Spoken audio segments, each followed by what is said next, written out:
Hello friends, welcome to Success Seeker. Friends, today in this video, I will be doing chapter number 4, that is the Mahajanapadas of the indo-gangetic plain from the book Poonam Dalal Dahiya's Ancient and Medieval India. Friends, I have already completed 3 videos or 3 chapters from this book. I will be completing 4 full book. So kindly subscribe my channel so that I get the support. So without wasting any more time, let's start. So friends, what is the Mahajanapadas? These were actually the kingdoms during the time, during the time or after Vedic age, the kingdoms that were established in the banks of Ganges, that is indo-gangetic plains. Before that, we have already seen that Aryans, they settled near the banks of Indus River, and during the later time they started to settle in the Gangas. So today we'll see the Mahajanapadas. It is roughly around 600 to 300 BC that these empires was seen. So first, here it is telling about the 6th century BC is known as the era of second urbanization. So first urbanization, we all know that it was Harappan culture, and the next here it is the second urbanization is the Mahajanapadas, where the rulers, they used to rule the kingdom. They actually how well efficient they rule their kingdom, and the town plannings and all, they were mostly like the urbanization. So it is telling that it is the second urbanization we can see in the Indian subcontinent. So urban centers emerged again, not in the Indus plain, it is in the Gangetic plains. That is, it shifted from the northwest Punjab, Haryana and UP to eastern UP and Bihar. So now it has come down to eastern UP. The region was not only fertile, it was fertile on accounts of better rainfall and river system, but also closer to the iron production center. So iron production center here, it was also well efficient, and due to river, this region was also fertile. So agriculture grew. They settled down at a particular place. New iron agriculture tools were implemented. So they're telling that due to irons, or the agriculture also grew, that since they used new tools to for the agriculture land, the people gained a strong alliance to the territory they belong to, the rather than the Jana or tribe. So the people also started gaining strong allegiance to the territory. So they started to settle in the territory, and they had a belongings to the territory rather than Jana, that is Jana or tribe or the king. The permanent settlement found of the Janapadas or the territorial states under the control of the king. The use of better iron tools and weapons enabled some territorial states to become very large, and they were called as Mahajanapadas. So large territorial states were called as Mahajanapadas, especially in the northern India. Most of the Mahajanapadas were situated in the north of Vindhyas, that is between Bihar in the east towards the east of Bihar, that is north of Vindhyas. They settled in this region. According to the Buddhist text, Angutara Nikaya, the land between Himalayas and Narmada, was divided into 16 independent states. This is Mahajanapada. So there were actually more or less 16 independent states. These were known as Mahajanapadas. According to the text of Buddhist text, that is Angutara Nikaya. This is important. So 16 Mahajanapadas were there. So this is the map you can see. So Asaka was to the extreme south, Anga was towards the extreme east, Kuru was to the north, and to the west it was Matsar. So you can have a look or watch at the map, here it is given. Now you have to remember the states, their capitals and king or other related unique items where what they had in this state. So Anga, sometimes they ask the modern name also, modern district of Munger and Bhagalpur in Bihar. So Anga is in Munger. The capital of Anga was Champa, so AC cement. Anga Champa.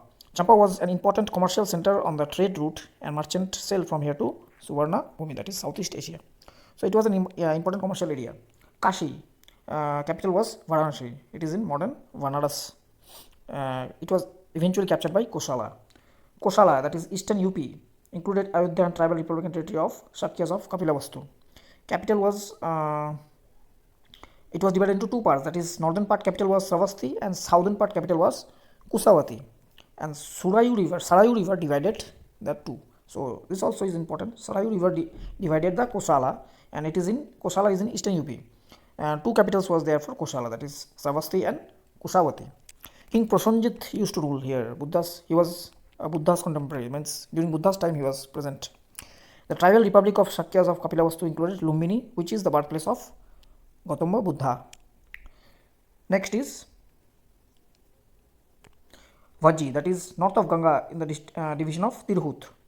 Confederacy of 8 or 9 clans, of which Lichavis, capital Vaishalis, Vedehans, capital Mithila. Jantrikas based in Kundapura and Vajjis, capital Vaishali, were important. So there were many states which were important. Capital was Vaishali, so VV. Vajjis was Vaishali. Modern Vasar in North Bihar, so it is mainly in Bihar only. King Chetaka used to rule here. Brother of Trishala, that is mother of Mahavira and father of Chelana. Mahavira belonged to the Jantrika's clan. The Vajji were defeated and assimilated in the Magadh Empire by Ajatasattu. So Vajji was later included in the Magadh Empire. This also you have to know. Next is Mallas. The capital is Kushinara and Pava. Pava is in Bihar. Buddha took his last meal and was taken ill at Pava. So this also you have to know, and went to Mahaparinirvana at Kushinara. So Kushinara is very important. Kushinara and Pava. Mallas capital is Kushinara. Cheti or Chedis, eastern Buldelkhand in central India. Capital is Shuktimati or Shuti Vatinagara. King is Shishupala. So Chetis or Chedis king was Shishupala. Next is Vatsha. Vatsha's capital was Koshambi. Vatsha's capital was VK. So Vatsha's capital was Koshambi on the banks of river Yamuna. Koshambi on the confluence of Ganga and Yamuna near Allahabad. King was Udayin. So Vatsha's capital was Koshambi and Udayin used to rule. So VKU, you can remember, right? VKU. Udayin was the hero of the 3 Sanskrit dramas. These dramas you can see: Ratnavali of Harshas, Priyadarshi and Ratnavalis of Harshas, and Sabna Padatta of Bhasha. This also is important. Dramas name also sometimes appear in your many examinations. Next is Kuru. Kuru is western UP. Its capital is Indraprastha. So Kuru's capital is Indraprastha. The epic poem, the Mahabharata, tells of a conflict between the two branches of the reigning Kuru clan. Panchala is in western UP. Ganga river divides the state into two parts. That is, northern part capital is Ahichatra and southern part is Kampela. So Panchala has also had two capitals. This also you have to know. That is Kampelia and Ahichatra, Panchalas. It is in western UP. Kuru and Panchala both is in western UP. The famous city of Kannauj was situated in the kingdom of Panchala. So you have to you will see how who was the ruler of Kannauj. Who was Prithviraj Chauhan, the prince. He was the prince of Kannauj. So this also was the king in the kingdom of Panchala. Next was Matsya. Matsya's it is in Rajasthan, and its capital is Viratnagar or modern Virat. Viratnagar now it is in Nepal. Founder is Virata. Surarena's capital is Mathura on the bank of Yamuna. King Avantipura used to rule there. Avanti, central Malwa, divided by the Vindhyas, northern Avanti. Ujjain and southern Avanti is Mahishmati.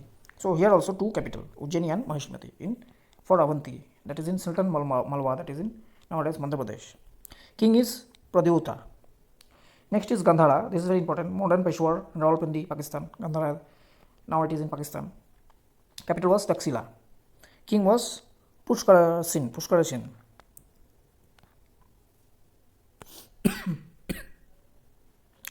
Next is Kamboja. It is in Pakistan. Its capital is Poncha. And Asakawa, that is Asaka, that is in southernmost region. Its capital is Potali. So Asaka's capital is Potali.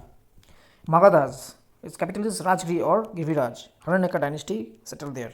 So this was 16 Mahajanapadas and their capital. This is very important. It is to note that the most powerful states was Magadha, Koshala, Vatsa and Avanti. So, and two of the Mahajanapadas, the Vajji and the Malas or Gana Sanghas. So most powerful among these Mahajanapadas was Magadha, Kushala, Vats and Avanti. So they had an oligarchy. Some of the Ganas were one clan, the Sakyas and Mallas, while the other were confederation of Salas. So the clans, maybe there were many clans grouped in one or one clan. Next is Northwest India, Persian and Macedonian invasion. How the Persian and Macedonian invaded India.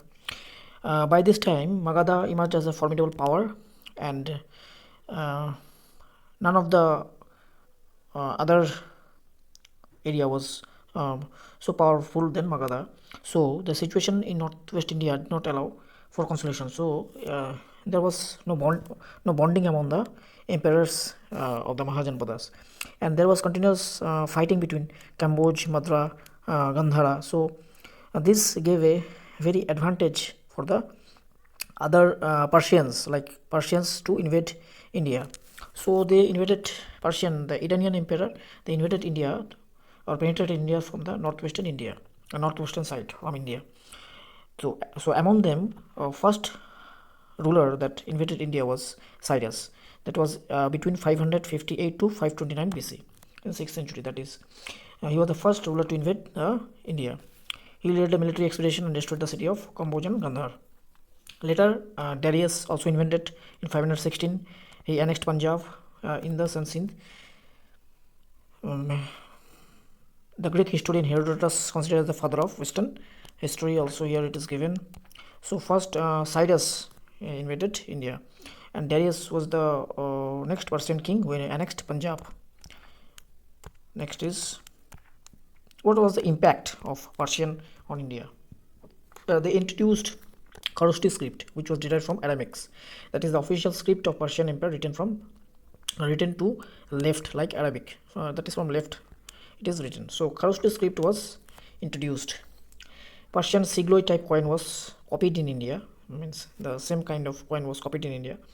It is possible that the rock inscription used by Asoka in 3rd century were inspired by the Persian king Darius.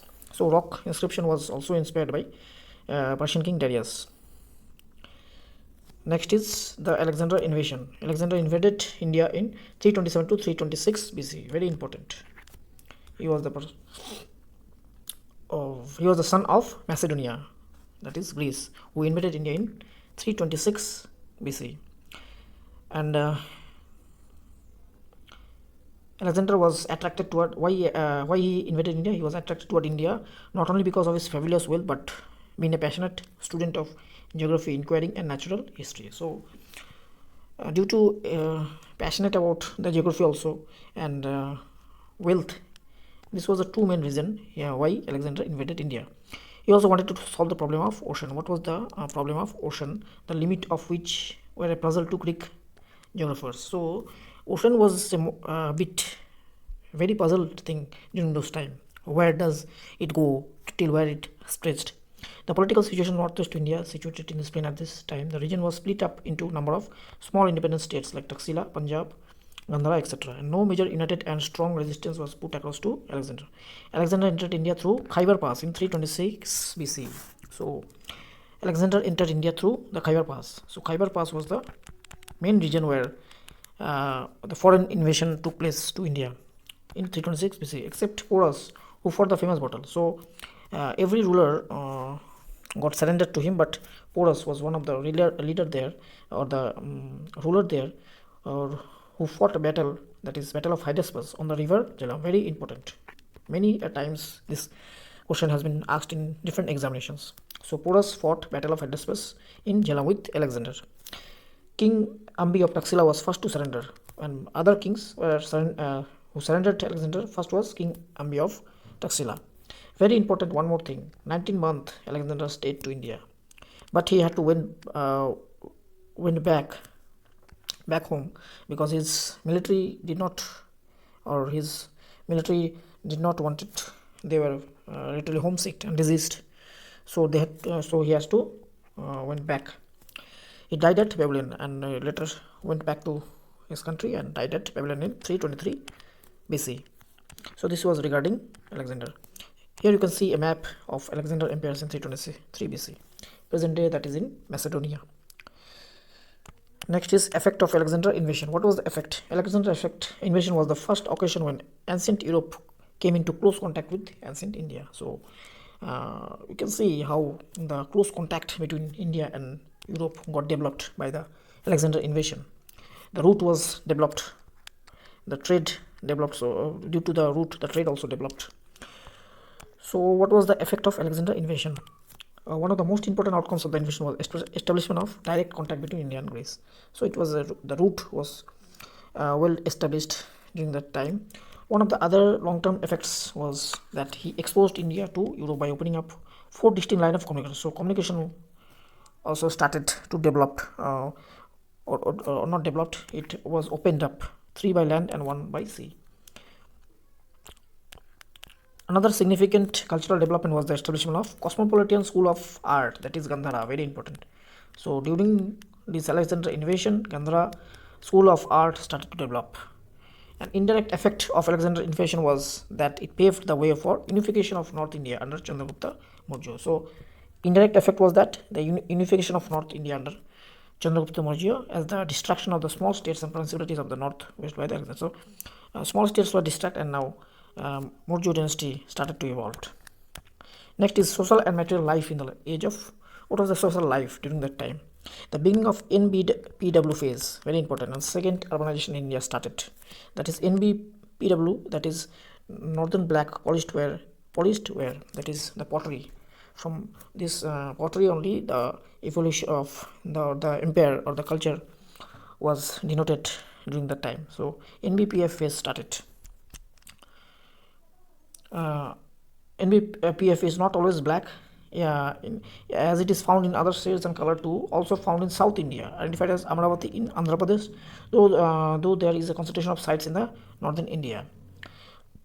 It is usually unpainted, but there are some instances of designs like wavy lines. Means here the description of the potteries in NBPW is given here. You can see the map, you can see the picture here. Next was social and material life in the age of Mahajanapadas. What was the social life? Beginning of the use of money in the subcontinent started, and the punch mark coins have been excavated from NBPW sites.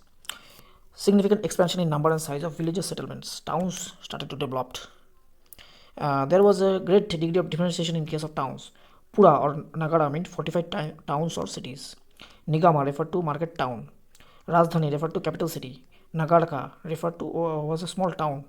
Mahanagara was a big city. So Mahanagara was, that is Mahanagari. Now it is called Mahanagari. It is big city. Nagarka was a small town. Rajdhani was capital. Pura was fortified town, and Nigama was market town. So these terms you need to know. Some of the prominent towns were Kashi, Kausumbi, Rajgiri, Pataliputra, Ayodhya, Vaishali, Champa, Kapilavastu. Not only were there these towns seats of government, but they were also served as major hubs of trade and commerce. And guilds were there. The city was high-level businessmen, ACTHI, city. Lived in fixed locales in towns known as Vesas, that is merchant streets were known as Vesas. So this is important, Vesas, guilds and cities. So cities were high-level businessmen, Vesas were merchant streets, and guilds were the businessmen only. Next were the 2 major trans-regional routes also developed, that is Uttarapatha, that is from northern India starting to northwest across the indo-gangetic plain to the port city of Tamra-Lipti, on the Bay of Bengal.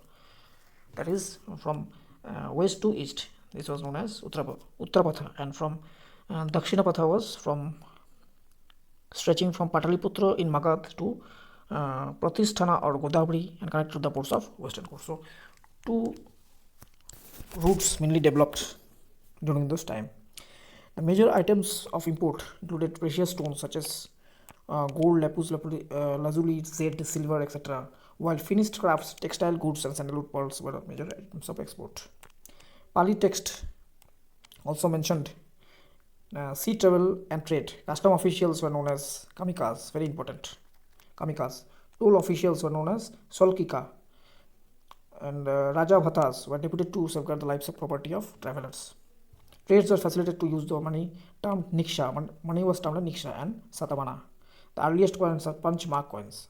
called so because they were pieces of metals were punched with certain marks such as hills, trees, bullfish, crescent, elephant, etc. Means material was there, and on that some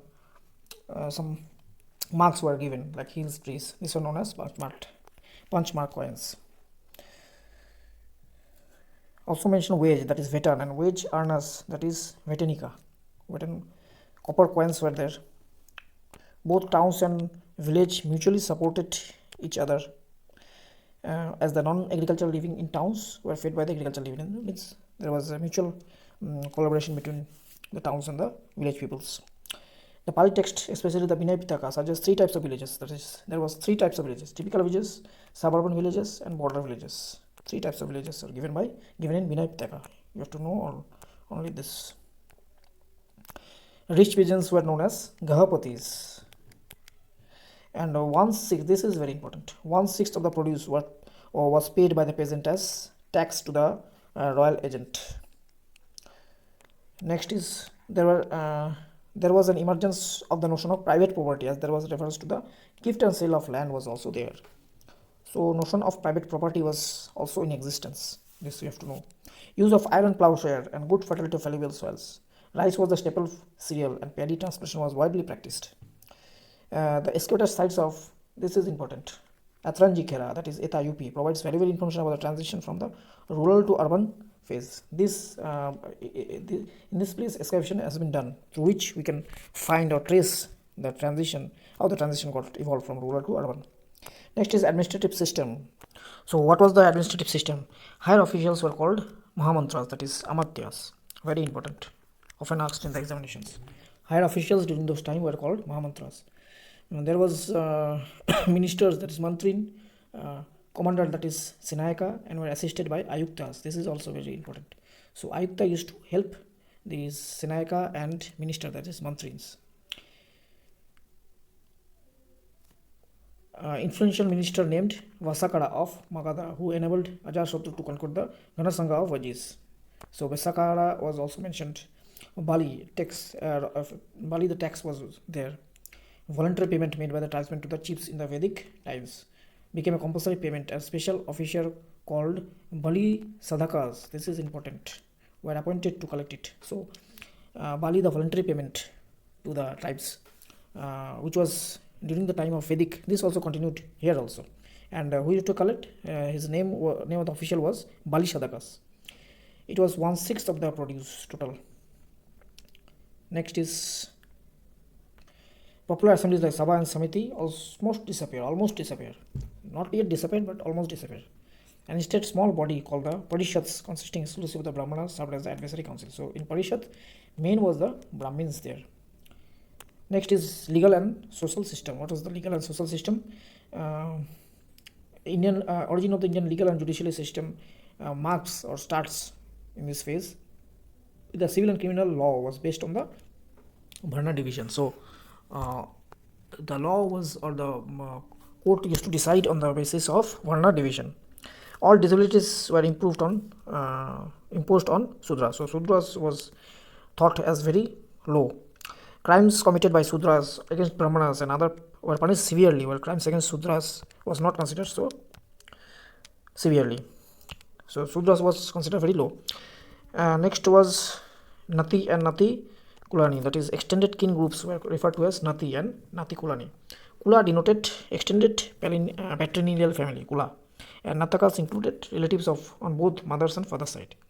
So this is here it is giving the family, that is Kula, Nati Kulani, Natakas, that is the relatives of both fathers and mother's side. The strengthening of patriarchal control within the household led to the increased subordination of women. So women status got deteriorated. For maintaining Jain text point towards the low status of women. So status of the woman was low. They prescribe an ideal conduct of code of conduct for women and define their expected roles. In the Samyukta Nikaya, the Buddha is presented as consoling Prasenjit, king of Kosala, who was upset at the birth of daughter. So king was also upset on the birth of daughter. So the status of women got very low. The society was clearly divided into four varnas, that is Brahmana, Kshatriya, Vaishyas and Sudras. So varna system got very prominence in this phase. Sudra was not allowed to appoint to any higher post, meant to serve only the Dijas as a slave. So this was all about the fourth chapter, that is Mahajanapadas. I have completed this chapter. Hope you have got the benefit. If you have got the benefit, kindly subscribe and support